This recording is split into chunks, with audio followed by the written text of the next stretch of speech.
Buenas tardes, compañeras, compañeros, de vuelta con ustedes. Para mí es una gran alegría estar con ustedes. Espero que sea de su agrado lo que podemos decir. El asunto es que hoy voy a hablar de Winston Churchill, un personaje que es admirado por el miserable presidente que tenemos. Y digo miserable, no en un sentido de pobreza, digo en un sentido de Alemania. Porque toda Alemania es miserable, chiquita, babosa. Y yo hago esa analogía. El tema está que este Winston Churchill inglés, del Imperio Inglés, primer ministro del Imperio Inglés, ya casi derrotada Alemania en el 1945, que fue en mayo de 1945, el 2 de febrero de ese mismo año, 1945, se reunió en la ciudad de Yalta, al sur de la que era Unión Soviética, con Roosevelt, estaba él, estaba De Gaulle, el de Francia, y estaba Stalin, el de la Unión Soviética, que hicieron el reparto del mundo, el reparto político, económico y militar del mundo, a partir de la derrota de Alemania. Pero Winston Churchill hizo una declaración. Y la declaración, la verdad, que es como para poner los pelos de punta. Y si leo esta declaración, van a ver la similitud con lo que estamos hoy viviendo. No puede ser que esta élite podrida sea capaz de cambiar sus objetivos cada 5, 6, 10 años. No, estos tienen objetivos mucho más largos, un periodo histórico mucho más largo. La declaración que hizo Churchill con respecto a la Argentina en esa conferencia de Yalta dice así, además, lo saco de un libro que lo escribió un compañero peronista en mi provincia natal, que es Santa Fe. Por supuesto que es admirable, este libro es admirable. No voy a decir ni el nombre del libro ni el autor, por razones obvias. Pero sí es cierto que lo que me transcribe lo que dijo Churchill sobre la Argentina está encomillado, quiere decir que yo no invado su intelecto para escribir este libro. En realidad es lo que dijo Churchill en la conferencia.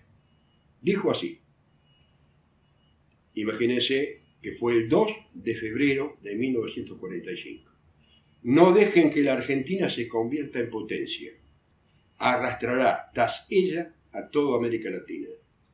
La estrategia, por supuesto el Imperio Inglés, es debilitar y corromper por dentro a la Argentina, destruir sus industrias, sus fuerzas armadas, fomentar divisiones internas apoyando a bandos de derecha e izquierda, atacar su cultura en todos los medios, imponer dirigentes políticos que responden a nuestro imperio. Esto se logrará gracias a la apatía de su pueblo, del argentino, y a una democracia controlable, donde sus representantes levantarán sus manos en masa en servir sumisión.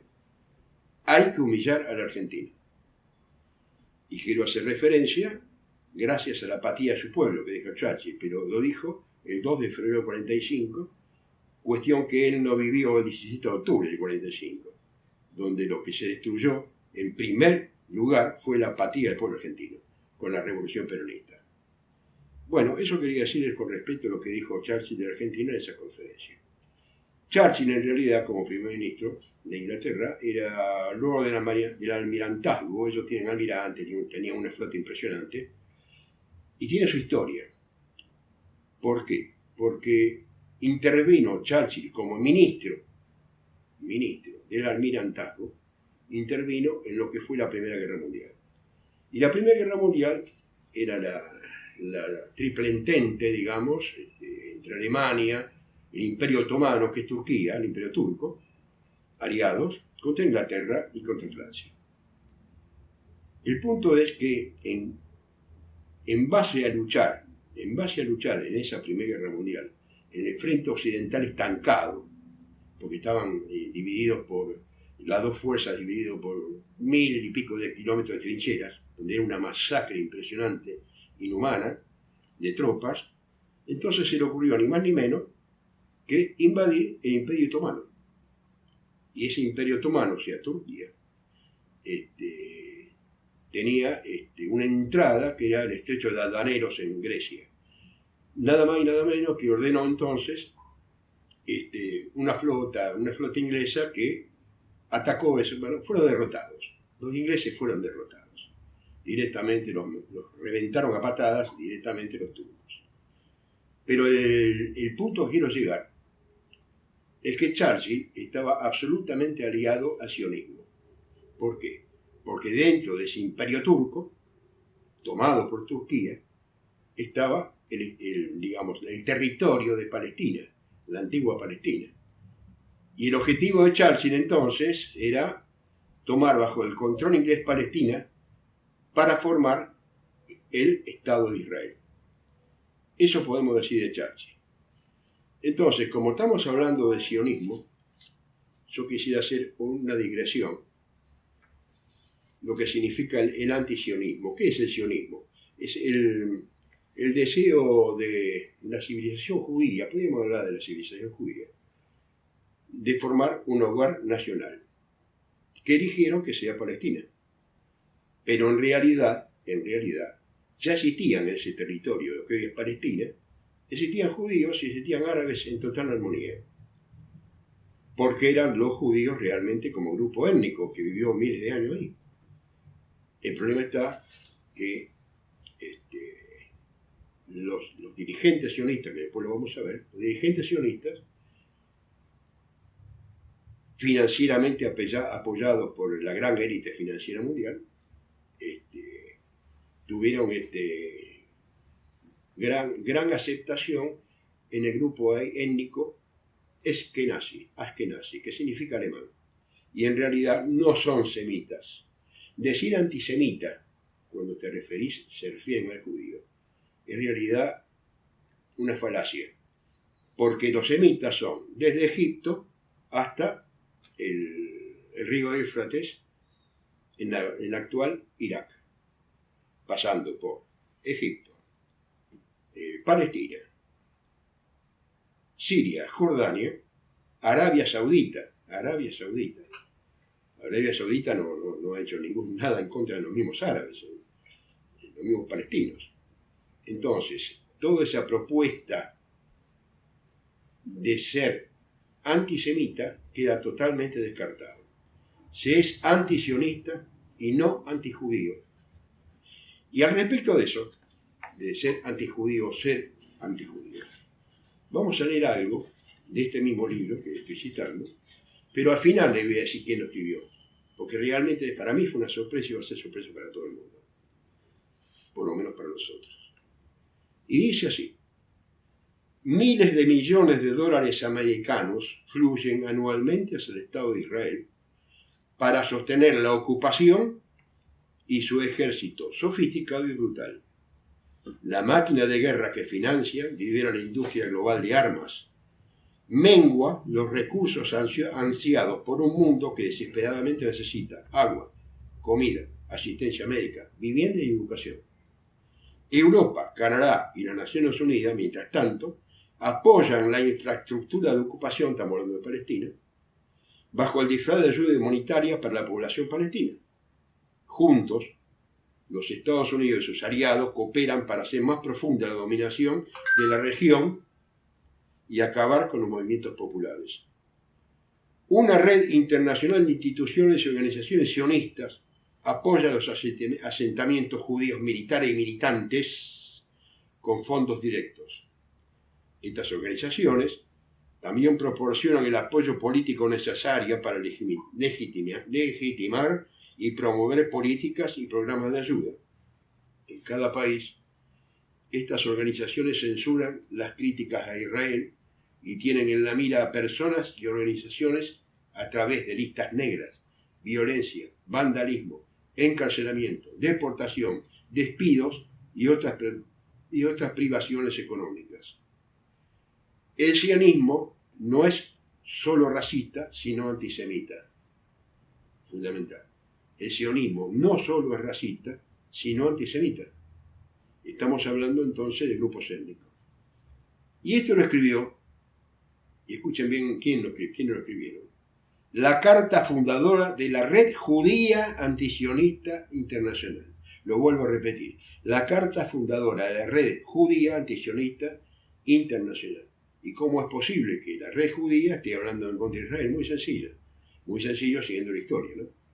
Porque realmente los dirigentes sionistas y los que ocuparon el territorio de Palestina son askenazí, son házaros. El pensador Jalife, judío sirio, tercero en estos temas en el mundo, lo dice así: los que ocuparon fueron askenazí. Son házaros. ¿Qué es el házaro? Házaro viene de Hazaria. Hazaria era un territorio que hace algunos siglos, varios siglos, estaba al sur de Rusia, era un imperio, y en el momento en que no era de la religión judía, era una especie de tapón entre Occidente, que quería invadir Oriente, y Oriente que quería invadir Occidente, y ellos eran unos guerreros de primer nivel que tapaban esas invasiones, pero en algún momento de su historia abrazaron la religión israelita. Como se habían enemistado con Rusia, porque estaban en el sur de Rusia, no permitían la religión, siendo ya de la religión judía, no permitían la religión católica ni cristiana. Entonces hubo un encuentro entre Rusia y los házaros. De ese encuentro surgieron grandes guerras, hasta que al final los rusos lo vencieron.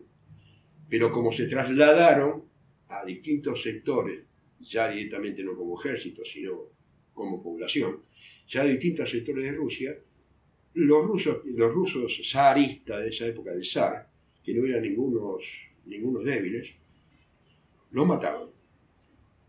Consecuencia, al ser perseguidos en Rusia, se trasladaron a Europa Oriental, se trasladaron a Polonia, se trasladaron a Alemania, y tomaron el nombre de Askenazí. Askenazí en alemán, digamos que son los judíos de no ocupación, sino de habitabilidad en Alemania. La importancia de definir de dónde venían esos judíos que ocuparon Palestina viene de que al ser askenazí no eran del grupo étnico palestino, no eran semitas, no fueron semitas. Eso es muy fácil de comprobar, ver que son todos de cutis blanco, ojos claros y demás. No son semitas. Y de ahí viene el problema con lo que ya le hizo la red antisionista mundial, de que hay un choque interno en el Estado de Israel sobre los askenazí, entre los askenazí y grupos religiosos que son espirituales, judíos espirituales, en donde hasta han llegado, yo vi los videos, han llegado a quemar la bandera de Israel en Israel, en Tel Aviv. La respuesta fue que quisieron, esto es último, quisieron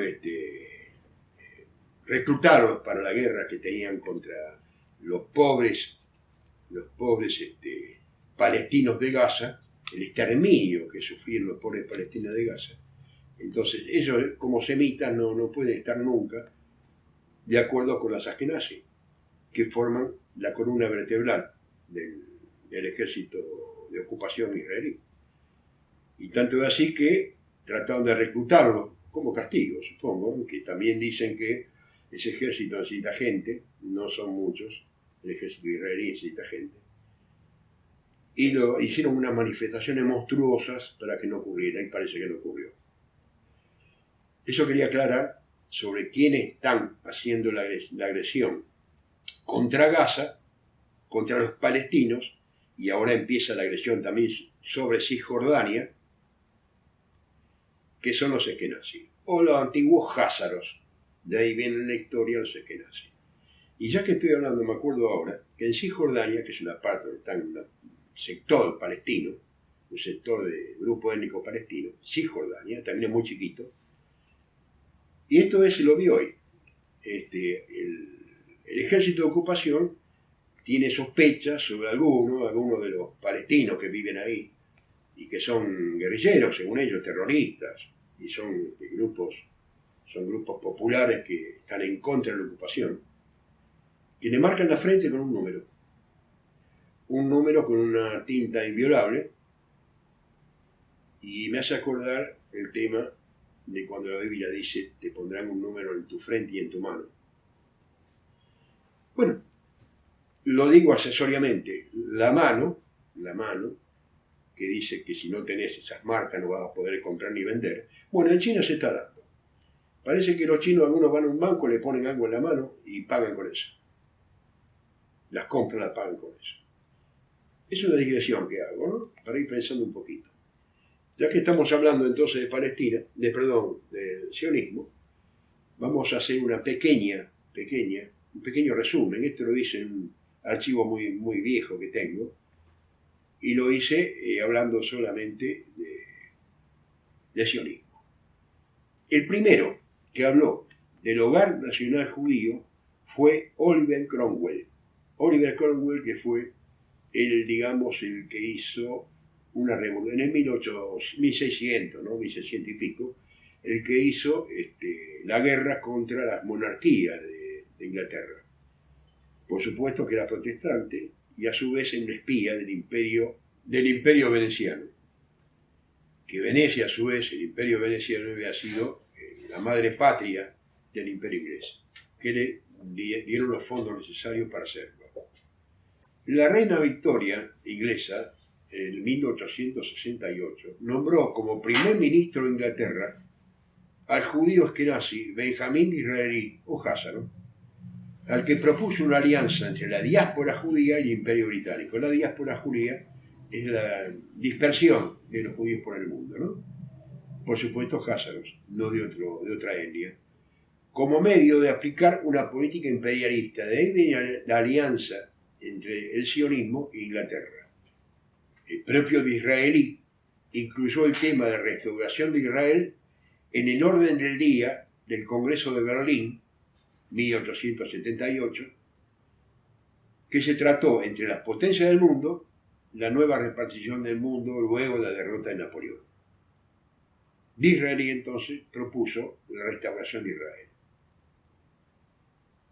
Fue sobre esta base sionista impulsada por Disraeli que el imperio inglés restableció relaciones con sus ex colonias de América ya convertidas en Estados Unidos, al término de la Tercera Guerra Civil Inglesa. Así se llama a las luchas que tuvieron el imperio inglés con los colonos de las colonias inglesas en Norteamérica. En esta salieron vencedores los WASP, W-A-S-P, White Anglo-Saxon Protestants, o sea, blancos, anglosajones y protestantes, que fueron sucesores y son sucesores de los partidarios de Oliver Cromwell. Hablamos del hogar nacional judío. Entonces, el sionismo fue un proyecto puritano, la versión protestante era el puritanismo, y anglosajón, al que se suma la élite judía, que fue condenado por los rabinos de la época, que interpretan la Torá como una alegoría y no como un plan político, porque los judíos hablan del Gran Israel. El Gran Israel actualmente significa una cita bíblica muy antigua, en el Viejo Testamento, donde habla que los semitas iban a habitar desde Egipto hasta Irak a través de la historia. Tu pueblo, a Sem se lo dijo, Sem, y ahí viene la palabra semita, tu pueblo va a habitar desde Egipto, o sea, el río Nilo, hasta el Éufrates, o sea, en Irak. El sionismo actual actualiza diciendo, entonces, ya traspasando las fronteras raciales, desde su punto de vista, que es un objetivo actual. Y ese objetivo actual también tiene que ver con que el sionismo actual ya no habla del Estado Nacional Judío, porque ya lo tienen. No solo lo tienen, sino que hasta el mismo presidente actual de Ucrania está de acuerdo en ser parte, aunque no tienen fronteras comunes, es ser parte de la Gran Israel. Y no sé hasta qué punto este gobierno que tenemos no piensa exactamente lo mismo. Y los rabinos condenan los rabinos que no son eskenazis, que no son házaros, condenan esta situación. La historia oficial presenta a Teodoro Herzl como el fundador del sionismo, pero es falso según las publicaciones de la Organización Sionista Mundial. El verdadero fundador del sionismo, no el promotor, el verdadero fundador del sionismo, fue un predicador de Estados Unidos, y fíjense la cosa, consideraba que los cristianos verdaderos no tendrían que sufrir las duras pruebas del fin de los tiempos. Los cristianos serían sustraídos a la batalla final entre el bien y el mal y enviados al cielo. Los judíos estarían en la batalla para convertirse al cristianismo. Esta doctrina sirve de base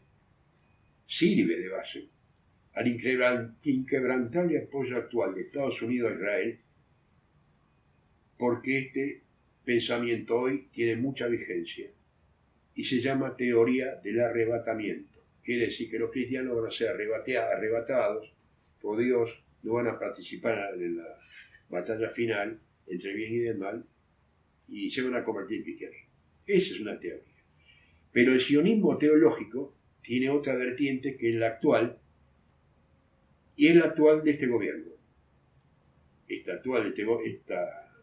actualidad del gobierno, en tanto que su política exterior se basa en las autoridades sionistas actuales.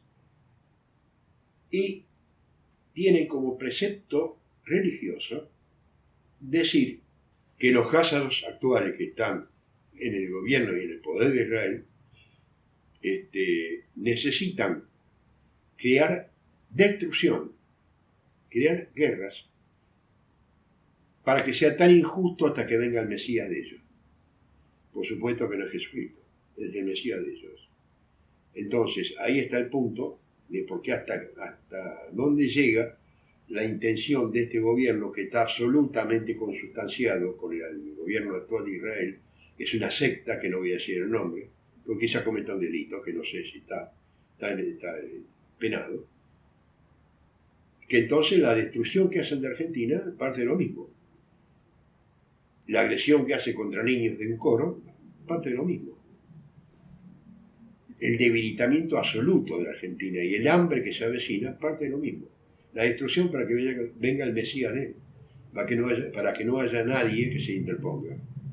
Bueno, habíamos dicho entonces la Primera Guerra Mundial, donde a la larga Inglaterra, de Churchill, por otros medios y no por la invasión que hizo este borracho, porque era borracho Churchill, brandy y cigarros, habanos. En el 1917, un año antes del fin de la guerra, un tal Lord Balfour, inglés, presentó una declaración a la Liga de las Naciones y una carta abierta a Walter Rothschild proponiendo la creación del Estado de Israel en Palestina. Walter Rothschild fue el gran financista mundial, que comenzó a hacer su enorme fortuna, que todavía existen los hijos, enorme fortuna, hijos y nietos, desde la Edad Media. Ahora bien, lo que es significativo que entonces Lord Balfour haga esta declaración en el mismo año que se hizo la Revolución Bolchevique en Rusia. En realidad, la Revolución Bolchevique en Rusia, los dirigentes comunistas que lo hicieron, eran todos házaros, judíos házaros. Tenemos a León Bronstein Trotsky, tenemos a Vladimir Ilich Ulyanov, que era Lenin, y otros más. Toda la troupe del poder soviético de esa época, del poder soviético en Rusia de esa época, eran de extracción házaro. Pero a su vez, y eso que poco lo citan, en el 1917, en Nueva York, apareció una enfermera que se llamaba Margaret Sanger, que impulsaba el aborto, lo impulsaba continuamente hasta que consiguió colocar la primera clínica abortiva del mundo. Eso fue en el 1917. ¿Por qué no se fundó el Estado de Israel en 1917? Bueno, en parte porque querían traer judíos de Europa y los judíos de Europa, que eran eskenazis, pero no eran agresivos, no eran tan agresivos, no querían invadir a nadie, tenían su cultura hecha en Europa, se retraían de semejante cosa, que voy a ser un lugar que es desértico, estoy acá en Viena, en Berlín, en París, ¿para qué voy a ir? Y tuvieron que esperar que apareciera una razón, y esa razón fue Adolfo Hitler. La razón de Adolfo Hitler, que él comenzó a perseguirlos y luego los empezó a asesinar. A partir de ahí entonces, que el Estado israelí empezó a saturar de házaros y a su vez a abrazar un nacionalismo hasta el fondo. Por supuesto que Adolfo Hitler, en realidad, según los últimos estudios, parece que empezó a masacrar, no a perseguir. A perseguía a todos los judíos, sea de la agrupación que sea de la etnia que sea. Pero especialmente, luego, cuando fue el exterminio, no la persecución, el exterminio, se dedicaron a los judíos espirituales, que precisamente no son los házaros. Y ahí es de donde el poder nazi en Alemania perdonó a los grandes judíos, los házaros, que estaban enquistados en las finanzas y en la especulación en Alemania. Bueno, compañeros, compañeras, antes de despedirnos, quiero hacer una acotación. Espero que haya sido claro con respecto a la diferencia de la persecución judía y la persecución sionista. Y espero que haya quedado claro quiénes son los que realmente están haciendo masacres en Medio Oriente, quiénes están atacando civilizaciones milenarias con el apoyo de Estados Unidos, quiénes son los que están haciendo semejantes barbaridades, que no tienen absolutamente nada que ver con los semitas. No tiene absolutamente nada que ver. Los semitas es una civilización donde no son racistas, nadie tiene en contra de un árabe, de un sirio, un problema racial. Así que esto hay que definirlo. Espero que haya quedado claro. Entonces me despido hasta la próxima. Gracias por haberme escuchado.